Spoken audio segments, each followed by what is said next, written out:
हरे कृष्णा।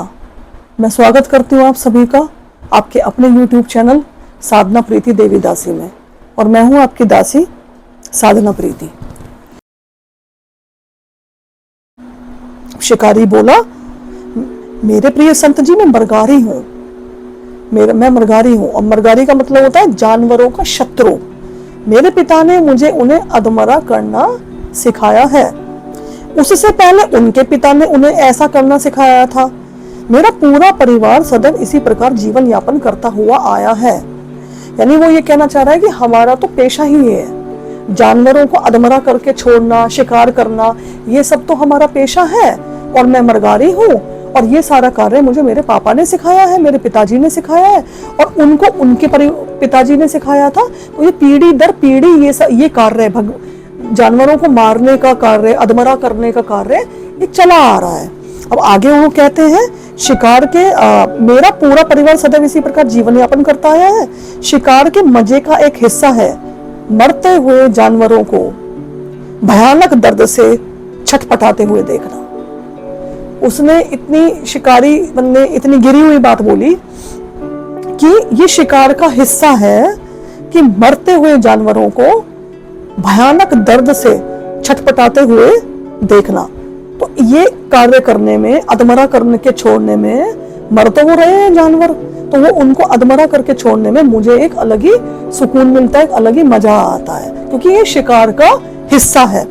जब मैं अधमरे जानवरों को छटपटाते हुए देखता हूँ तो मुझे आनंद की अनुभूति होती है। ऐसा मरगारी ने जो है नारद मुनि को बताया। तब नारद मुनि ने शिकारी से कहा, मैं तुमसे एक चीज मांगना चाहता हूँ। शिकारी ने जवाब दिया, हाँ, आप जो कोई भी जानवर या किसी भी वस्तु को आप लेना चाहते हो मेरे से ले सकते हो। यदि आपको पसंद हो तो मैं तुम्हें बहुत सी खाल दे सकता हूँ। उसके पास जानवरों की खाल थी, क्योंकि वो शिकारी था। क्या मैं आपको एक हिरन की या शेर की खाल दूं? नारद मुनि से उसने ऐसा पूछा कि मैं आपकी क्या सेवा कर सकता हूँ, आपको क्या चाहिए? नारद मुनि बोले, मुझे कोई भी खाल वाल नहीं चाहिए, मैं तुमसे केवल एक चीज दान में चाहता हूँ, मुझे दान में चाहिए। मेरी तुमसे विनती है कि आज के दिन से तुम जानवरों को पूर्ण रूप से मारना तथा उन्हें अधमरा करके ना छोड़ना। ऐसे होते हैं भगवान के भक्त। भगवान के भक्त दूसरों का दुख नहीं देख सकते, बशर्ते वो जानवर ही क्यों ना हो। उनके हृदय में, भगवान के भक्तों के हृदय में दूसरे जीवों के प्रति बहुत ही दया होती है, बहुत ही करुणा होती है।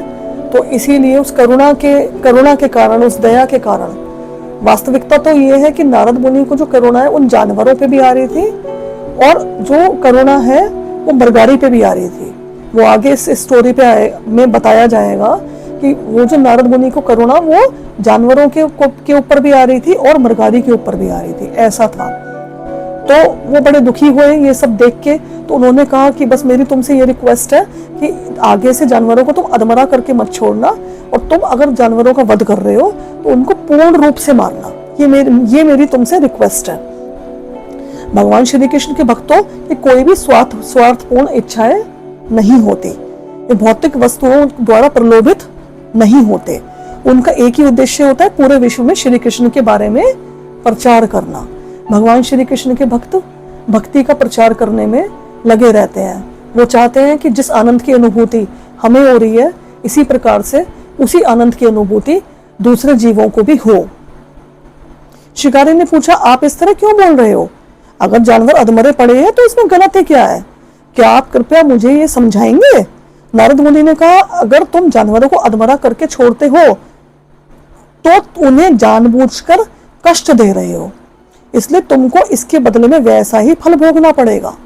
नारद मुनि उसको ये बोल रहे हैं कि अगर तुम जानवरों को अधमरा करके छोड़ते हो तो तुम उन्हें जानबूझकर कष्ट दे रहे हो, इसलिए तुमको उसके बदले में वैसा ही फल भोगना पड़ेगा। मतलब कि इसमें यह बताया गया है कि कर्मों के फल से कोई बच नहीं सकता, कि तुम इस तरीके का कर्म कर रहे हो, तुम्हें मजा आ रहा है, आनंद आ रहा है, अधमरा करके छोड़ रहे हो, तो आने वाले टाइम में इस जीवन के बाद, उनका कहने का मतलब ये है कि जितने भी जानवरों को मारा है तो एक एक करके ये सारे जानवर तुमसे बदला लेंगे, हर जन्म में ये तुम्हें अधमरा करके छोड़ेंगे। ऐसा है। जो कुछ भी नारद मुनि कहते हैं उसको प्रमाणिक समझा जाता है। ऐसा इसलिए है क्योंकि वे जो कुछ बोलते हैं वैदिक शास्त्र से होता है। नारद मुनि कोई काल्पनिक बात नहीं बोलते हैं, वो भगवान के शुद्ध भक्त हैं और वो जो कुछ भी बोलते हैं वो शास्त्रों के आधार पर बोलते हैं।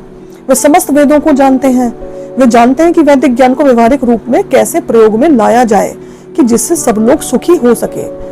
अब वो बताते हैं कि प्रकृति के नियम के अनुसार जीवन के बदले जीवन होता है। प्रकृति के नियम कड़े, बहुत ही कड़े होते हैं, कोई भी उससे बच नहीं सकता है। एक पापी व्यक्ति को इस जीवन में, अगले जीवन में तथा आने वाले अन्य जीवनों में भी कष्ट भोगना पड़ता है। मतलब कहने का मतलब ये है कि किसी ने पाप कर्म किए हैं तो खाली ये नहीं है कि उसको अगले जीवन में उसका कष्ट भोगना पड़ेगा, क्योंकि ये जो चेन है ना, ये चलती रहती है, ये जन्म मृत्यु का चक्र चलता रहता है। तो जब जब वो जन्म लेगा, जो जीव है जिसने पाप कर्म करे हैं, तो उसको आने वाले जितने भी जीवन होंगे कभी भी उसको कष्ट भोगना पड़ सकता है। नारद मुनि ने जारी रखा, मेरे प्रिय शिकारी, जानवरों को मारना तुम्हारा व्यवसाय है। ठीक है, मैंने माना कि जानवरों को मारना तुम्हारा पेशा है। ये तुम्हारे पक्ष में पहले ही अपराध है, ये अपने आप में एक अपराध है। किंतु जब तुम उन्हें अधमरा छोड़कर जानबूझकर कष्ट देते हो तो तुम बहुत अधिक पाप अर्जित करते हो। उनका कहने का तात्पर्य है, नारद मुनि उसको, मरगारी को ये समझा रहे हैं कि तुम्हारा ऑलरेडी जो पेशा है जिसमें तुम कत्ल कर रहे हो, जानवरों को मार रहे हो, ये अपने आप में एक पाप कर्म है। लेकिन अगर तुम उन्हें अधमरा करके छोड़ रहे हो तो तुम्हारा पाप और अधिक बढ़ रहा है, और ज्यादा बढ़ जाता है, क्योंकि उनको अधमरा करके छोड़ोगे तो उनको और ज्यादा कष्ट होएगा, और उस कष्ट को देख के तुम प्रसन्न हो रहे हो तो पाप तो फिर बहुत ज्यादा बढ़ जाएगा, अधिक बढ़ जाएगा। सारे जानवरों को जिनको तुमने मारा है तथा अनावश्यक कष्ट दिया है तुमको, एक के बाद एक करके तुम्हारे अगले जीवन व जीवन के बाद के जीवन व उस जीवन के बाद के जीवन में मारते रहेंगे। हर जीवन में ये सारे जो जानवर है तुमको ऐसे ही अधमरा करके छोड़ते रहेंगे, तो ये चक्र चलता रहेगा।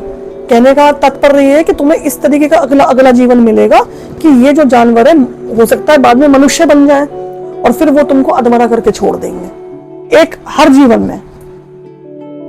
नारद मुनि समझाते हैं कि कोई जो व्यक्ति मांस, मछली इत्यादि खाता है वह उस जानवर को मारने का पाप अपने ऊपर लेता है। इन लोगों को अपने अगले जीवन में और जीवन के बाद के जीवन में उसी प्रकार मरने के लिए तैयार रहना चाहिए।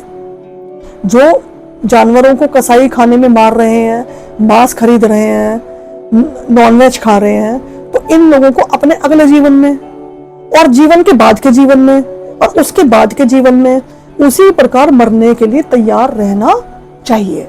ये नारद मुनि ने मरगारी को समझाया है। नारद मुनि भगवान के शुद्ध भक्त है।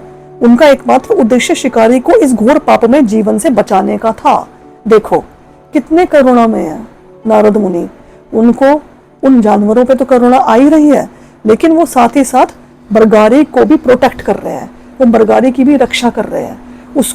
उसको भी देख के दुखी है कि ये कर क्या रहा है, ये तो फंस जाएगा, इसको तो न जाने कितने सैकड़ों जीवन लेने पड़ेंगे और हर जीवन में मरना पड़ेगा अधमरा। ये जानवर इसको हर जीवन में मारते रहेंगे ऐसे ही, तो उनको बड़ी करुणा आ रही है। उनका मुख दैदीप्यमान था, दैदीप्यमान मतलब उनके मुख पर बहुत ही तेज था, उनकी वाणी में सत्यता प्रकट हो रही थी, उनका चरित्र प्रभावशाली था, उनकी दिव्य उपस्थिति से, उनकी वाणी से तथा उनके संग से मरगारी का हृदय पिघलने लगा। एक इतना खूंखार शिकारी, उसका हृदय भी नारद मुनि के तेज से, नारद मुनि की वाणी से, नारद मुनि के चरित्र से पिघलने लगा। नारद मुनि द्वारा समझाए गए धार्मिक सिद्धांतों को वह स्पष्टता से समझ गया। वह अब तक बिताए गए अपने पापमय जीवन के प्रति भयभीत हो गया। ये जो स्टोरी मैं आपको सुना रही हूँ, this is one of my favourite story. Narad मुनि और मरगारी जो स्टोरी है, ये मुझे रियली बहुत पसंद है और बहुत ही प्रेरणादायक स्टोरी है, दिल को छूने वाली स्टोरी है। और इससे हमें पता चलता है कि किस तरीके से अगर हम लव मात्र भी साधु संग करते हैं, अब अगर हमने थोड़ा सा भी साधु संग किया है तो हमारे जीवन में बदलाव आना तय है। हमारा जीवन भी शुद्ध होने लगता है शुद्ध भक्तों की संगति में। उसने कहा, मुझे पेशा एकदम बचपन से सिखाया गया था। अब मैं विस्मित हूं कि पाप में कर्म की इन बड़ी गठरियों से कैसे छुटकारा पाऊंगा। प्रिय मुनिवर, कृपया बताएं कि मैं अपने पाप में जीवन के फलों से कैसे छुटकारा पाऊं। अब मैं पूर्ण रूप से आपको समर्पित हूं और आपके चरण कमल की शरण में हूं। कृपया आप मुझे पाप के फल से बचाएं। नारद मुनि ने सरेंडर कर दी। नारद मुनि के सामने शिकारी ने सरेंडर कर दिया। वो डर गया कि ये मैंने क्या कर दिया और मैंने इतने सारे पाप कर दिए। तो उसने सरेंडर कर दिया नारद मुनि के समक्ष कि आप मुझे इस पाप में जीवन से बताएं और क्या ठीक है, क्या करना चाहिए, मुझे आगे कैसे जीवन व्यतीत करना चाहिए और मैं इन पापों के फल से कैसे बच सकता हूँ, इस चीज के लिए मेरा मार्गदर्शन करें। और यही विधि है। विधि यही है कि एक संत पुरुष की संगति से व्यक्ति अपने पाप में जीवन के असर को समझ सकता है। व्यक्ति को स्वेच्छा से एक संत को समर्पित होना चाहिए जो कि श्री कृष्ण का प्रतिनिधि हो। कहने का मतलब ये है कि जो एक गुरु होता है उनके समक्ष हमें सरेंडर हो जाना चाहिए, क्योंकि जो गुरु होते हैं वो श्री कृष्ण के प्रतिनिधि होते हैं और यदि वह उनकी शिक्षाओं का पालन करता है तो वह समस्त पापों से छुटकारा पा जाता है। जब मनुष्य भगवान के शुद्ध भक्त गुरु के रूप में जो प्रकट होते हैं इस पृथ्वी पर, उनको जब मनुष्य सरेंडर कर देता है, उनकी शरण में चला जाता है, तो उसका जीवन शुद्ध हो जाता है और धीरे धीरे करके वो भगवान की प्राप्ति कर लेता है। तो आज की जो क्लास है वो यहीं पर मैं समाप्त कर रही हूँ। अगर आपको ये कहानी पसंद आई तो आप वीडियो को लाइक करें और चैनल को सब्सक्राइब करें और वीडियो को शेयर करें। ऐसे ही आप हमसे जुड़े रहें और इसमें आगे भी श्रील प्रभुपाद जी की बुक्स का हम अध्ययन करेंगे आगे की क्लासेस में। तो हरे कृष्णा।